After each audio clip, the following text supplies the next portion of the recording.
नमस्कार विद्यार्थी मित्रांनो, मी प्राध्यापक रवींद्र पारधी, राव बहादूर नारायणराव बोरावकी महाविद्यालय श्रीरामपूर या ठिकाणी इतिहास विभागात कार्यरत आहे। आजच्या लेक्चरला द्वितीय वर्ष कला शाखेअंतर्गत मोगल कालखंड या विषयाअंतर्गत मोगल साम्राज्याची स्थापना या विषयी आपल्याला थोडक्यात माहिती बघायची आहे। मोगल घराण्याविषयी माहिती अभ्यासत असताना मोगल घराण्याशी संबंधित आपल्याला काही कागदपत्रांचा अभ्यास करावा लागतो की ज्या साधनांच्या मदतीने आपण या मोगल घराण्याविषयी माहिती आत्मसात करतो, त्याविषयीची माहिती आपण समजून घेतो। अशा प्रकारे या मोगल घराण्याची स्थापना बाबर या व्यक्तीने केली। जहीरुद्दीन महम्मद बाबर यांनी 21 एप्रिल 1526ला इब्राहिम लोदी याचा पराभव केला आणि दिल्ली या ठिकाणी मोगल घराण्याची स्थापना केली। मोगल घराणं त्या ठिकाणी स्थापन झालं की त्यापूर्वी त्या ठिकाणी असणारं सल्तनत घराणं जे सुलतानशाहीचा ऱ्हास झाला आणि सुलतानशाहीच्या ऱ्हासानंतर त्या ठिकाणी मोगल घराण्याची स्थापना झालेली दिसून येते। अशा या मोगल घराण्याच्या अभ्यासासाठी आपल्याला वेगवेगळ्या साधनांचा वापर करावा लागतो। वेगवेगळ्या साधनांच्या मदतीने आपण मोगल घराण्याच्या इतिहासावर प्रकाश टाकतो। या साधनांमध्ये लिखित साधनं, पुरातत्वीय साधनं असे दोन प्रकारे डिवायडेशन केलेलं दिसून येतं। दोन भाग आपल्याला पाहायला मिळतात।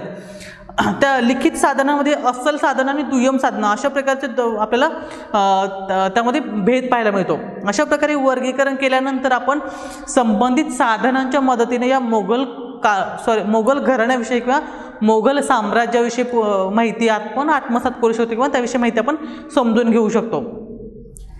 अशा प्रकारे या मोगलकालीन साधनांमध्ये पुरातत्वीय साधनं खूप महत्त्वाची ठरतात, लिखित साधनं खूप महत्त्वाची ठरतात। या पुरातत्वीय साधनांमध्ये विशेषतः शिलालेख, ताम्रपट यांचं खूप महत्त्वाचं असं योगदान आपल्याला पाहायला मिळतं। त्याचबरोबर स्मारके आणि शस्त्रास्त्रे, तत्कालीन समाज व्यवस्थेमध्ये, तत्कालीन साम्राज्यांमध्ये ज्या शस्त्रास्त्रांचा वापर केला जायचा त्या शस्त्रास्त्रांविषयीची माहिती, त्याचबरोबर जी स्मारकं उभी केली गेली, जो स्थापत्यकलेचा विकास झाला, या कलेतून आपल्याला तत्कालीन समाज व्यवस्थेचं सामाजिक, सांस्कृतिक, राजकीय जीवनाविषयी आपण आढावा घेऊ शकतो, त्याविषयी आपण माहिती आत्मसात करू शकतो। आजच्या लेक्चर आपल्या ठिकाणी बघायचं आहे मोगलकालीन वाङ्मयीन साधनं कोणकोणते आहेत, कोणकोणत्या वाङ्मयीन साधनांच्या अभ्यासातून आपण मोगल घराण्याविषयीची माहिती समजून घेऊ शकतो। या साधनांवर प्रकाश टाकल्यानंतर आपल्याला तत्कालीन समाज व्यवस्था, राजकीय जीवन, आर्थिक जीवन याविषयी आपल्याला कल्पना येते। वाङ्मयीन साधने ही समकालीन कागदपत्र आहेत की विश्वसनीय जरी नसतील तरी देखील त्यांचं महत्त्व कमी झालेलं दिसून येत नाही का, तर या वाङ्मयीन साधनांच्या मदतीनेच आपल्याला तत्कालीन समाज व्यवस्थेचं चित्रण आपण तयार करू शकतो, डोळ्यासमोर तयार करू शकतो। अशा प्रकारे मोगल कालखंडातील राजकीय, सामाजिक, आर्थिक आणि धार्मिक, सांस्कृतिक इतिहास लिहिण्यासाठी या वाङ्मयीन साधनांचा या ठिकाणी वापर करणं क्रमप्राप्त ठरतं। अशा प्रकारे मोगलकालीन कालखंडामध्ये वेगवेगळ्या भाषामधून अशा प्रकारची वाङ्मयीन साधनं लिहिली गेली किंवा वाङ्मयीन साधनं वास्तवात आलेली दिसून येतात। विशेषतः फारसी आणि अरबी या दोन भाषेमध्ये मोठ्या प्रमाणात ग्रंथनिर्मिती झालेली दिसून येते। वाङ्मयीन साधनांमध्ये मोठ्या प्रमाणात या दोन भाषांतून ग्रंथनिर्मिती झालेली दिसून येते। अशा प्रकारे या ग्रंथांचं बहुतेक लिखाण करणारे हे स्वतः मोगल बादशाह यांनी लिखाणकाम केलेलं दिसून येतं, तर काही लिखाण हे त्यांच्या पदरी कार्यरत असणारे कारकून यांनी लिहिलेले दिसून येतात। म्हणजे वाङ्मयीन साधनं प्रत्यक्षात येण्यासाठी मोगल बादशहांनी त्याचबरोबर त्यांच्या पदरी असणारी कारकून किंवा लिखाणकाम करणारी व्यक्ती यांचं महत्त्वाचं योगदान आपल्याला या कालखंडामध्ये असलेलं दिसून येतं। अशा प्रकारे महत्त्वाच्या साधनांपैकी पहिलं साधन आहे तुझुक ए बाबरी किंवा बाबरनामा। मोगल साम्राज्याचा जो संस्थापक आहे बाबर यांनी स्वतःच्या आठवणी कायम राहाव्यात यासाठी एक त्यांचं आत्मचरित्र लिहिलं आणि त्याला तुझुक ए बाबरी असं म्हटलं जातं, किंवा बाबरनामा या नावाने देखील त्याला ओळखलं जातं। अशा प्रकारे हा तुर्की भाषेत लिहिला गेलेला आत्मचरित्रपर महत्त्वाचा हा ग्रंथ म्हणून त्याच्याकडे बघितलं जातं। अशा प्रकारे मोगल कालखंडात हा ग्रंथ एवढा लोकप्रिय झाला की फारसी भाषेमध्ये या ग्रंथाचं 4 वेळा भाषांतर झालं। मूळ ग्रंथ जो आहे या ग्रंथाचं भाषांतर होऊन त्याचं चार वेळा भाषांतर झालेलं दिसून येतं. यावरून त्याचं महत्त्व आपण या ठिकाणी सांगू शकतो. सर्वप्रथम झैन खान नावाचं व्यक्तीनं फारशीमध्ये याचं भाषांतर केलं आणि त्याचबरोबर अकबर यानं आपला पदरी जो व्यक्ती होता अब्दुल रहीम खान याला भाषांतर करायला सांगितलं. बाबरनामा नावाच्या ग्रंथाचं भाषांतर अशा प्रकारे 4 वेळा झालेलं दिसून येतं. अशा प्रकारे बाबरनामा प्रत्यक्षात बाबरानं कधी लिहिला याविषयी इतिहासकारांमध्ये मतभिन्नता आपल्याला दिसून येते की हा जो बाबरनामा नावाचा ग्रंथ आहे हा ग्रंथ कधी लिहिला याविषयी इतिहासकारांमध्ये एकवाक्यता आपल्याला पाहायला मिळत नाही. मात्र बाबरनाम्याचे जे 3 भाग केलेले आहेत या 3 भागातून आपल्याला तत्कालीन समाजव्यवस्थेचं चित्रण आपल्या डोळ्यासमोर तयार झालेलं दिसून येतं. अशा प्रकारे पहिल्या भागामध्ये बाबरानं फरगण्याचं राज्य कशा प्रकारे मिळवलं, फरगणा या प्रदेशापासून त्यानं साम्राज्य विस्तार करायला सुरुवात केली, हा फरगणाचा प्रदेश कशा प्रकारे मिळवला याविषयीचं वर्णन त्यानं आपल्या या ग्रंथामध्ये केलेलं दिसून येतं. त्यानंतर दुसऱ्या भागामध्ये त्याने भारतामध्ये आल्यानंतर वेगवेगळ्या ठिकाणी वेगवेगळ्या ठिकाणी ज्यावेळी तो गेला तर त्या ठिकाणांचं वर्णन त्याने आपल्या दुसऱ्या भागामध्ये केलेलं दिसून येतं. तर तिसऱ्या भागामध्ये भारतात आल्यानंतर त्याच्या हालचालींविषयी त्यांना नोंदी त्याच्या ग्रंथामध्ये केलेल्या दिसून येतात. अशा प्रकारे तुझुकी बाबरी खूप महत्त्वाचा ग्रंथ आपल्याला असल्याचं सांगता येईल. एकंदरीत फक्त 18 वर्षाचीच माहिती या बाबरनामा या ग्रंथामध्ये जरी असेल तरी तत्कालीन समाजव्यवस्थेचं वस्तुनिष्ठपणे चित्रांचं वर्णन करण्याचं काम बाबराने या ठिकाणी केलेलं दिसून येतं. अतिशय समग्र आणि वस्तुनिष्ठ असं वर्णन आपल्याला या ग्रंथातून पाहायला मिळतं. त्यात भारतातील जमीन तसंच हवा, भाजीपाला, फळबागांविषयीची माहिती, व्यापार, उद्योगधंदे, सामाजिक आणि आर्थिक परिस्थिती या सगळ्या गोष्टींची माहिती आपल्याला या ठिकाणी या ग्रंथांतून पाहायला मिळते.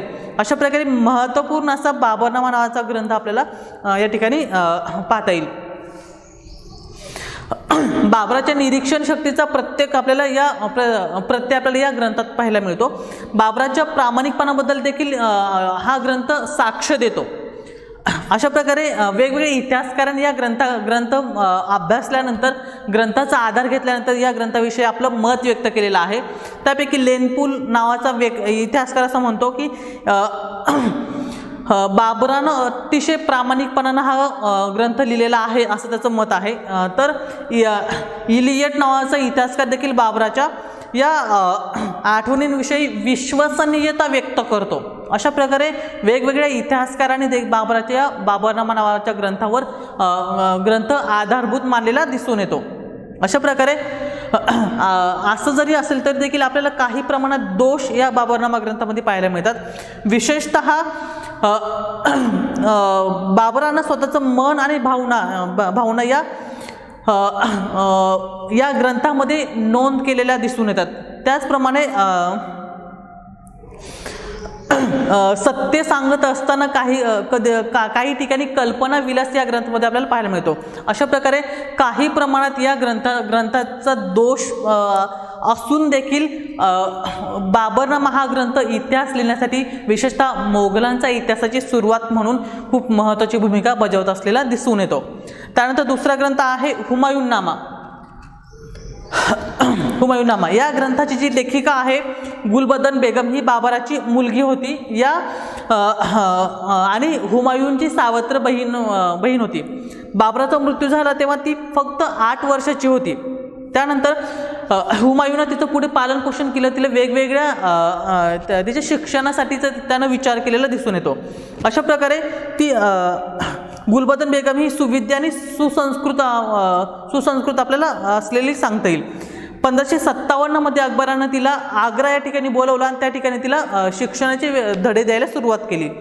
अशा प्रकारे अकबराच्या सांगण्यावरून तिनं फारसी आणि तुर्की या दोन्ही भाषेंचं एकत्रीकरण करून हा हुमायून नावाचा हा ग्रंथ तिनं लिहिला.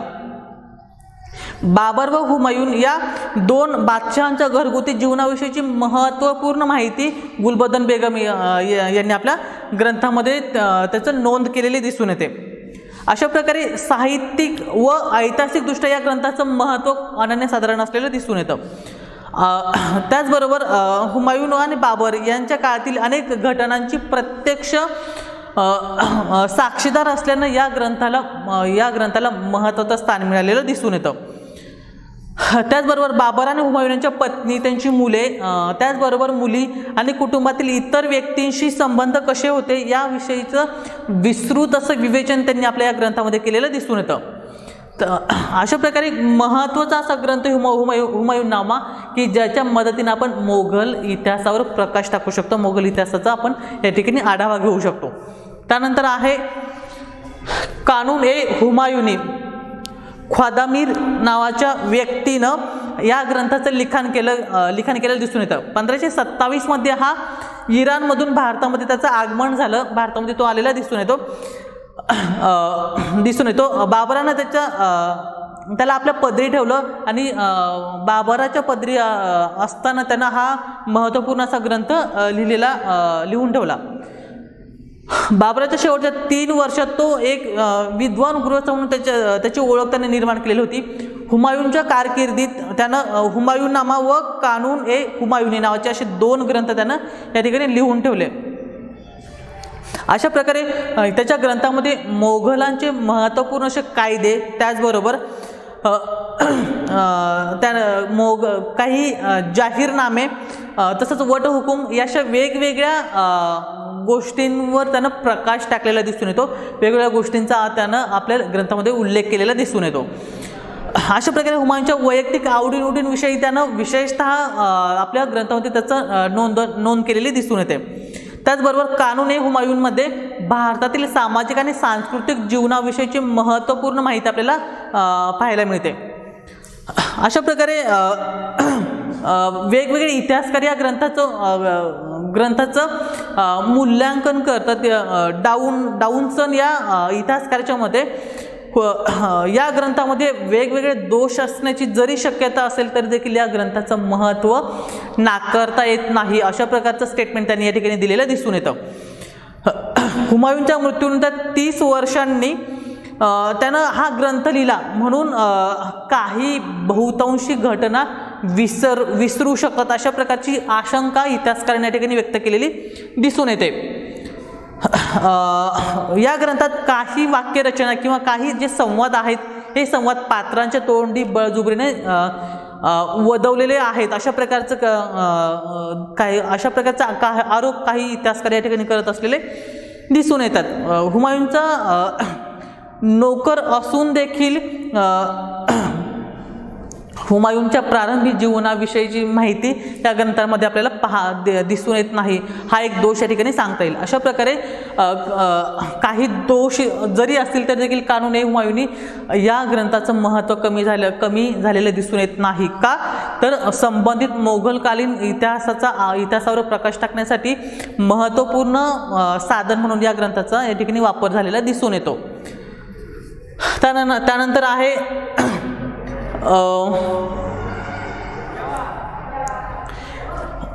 तज़किरात उल वाकियात जौहर आफत बाकी नावाचा जो व्यक्ती आहे यानं हा ग्रंथ लिहून काढला. जौहर 25 वर्ष हुमायूनचा नोकर म्हणून त्यानं काम केलं. 25 वर्ष हुमायूनचा नोकर म्हणून काम केल्यानंतर त्यानं हुमायून विषयीची माहिती आपल्या ग्रंथामध्ये त्यानं नोंद करून ठेवली. विशेषतः हुमायूनचं चरित्र अतिशय प्रामाणिकपणे लिहिणारा व्यक्ती म्हणून त्याची ओळख या ठिकाणी निर्माण झालेली दिसून येते. त्याचबरोबर हुमायूनच्या जीवनातील महत्त्वपूर्ण घटनांची महत्त्वपूर्ण नोंद या ग्रंथामध्ये त्यांना लिहून ठेवलेले दिसून येतात. त्याचप्रमाणे हुमायूनच्या आयुष्यातील ज्या हालापेष्टा हुमायूनला सहन करायला लागल्या या हालापेष्टांचं देखील वर्णन त्यांना आपल्या ग्रंथामध्ये केलेलं दिसून येतं. अशा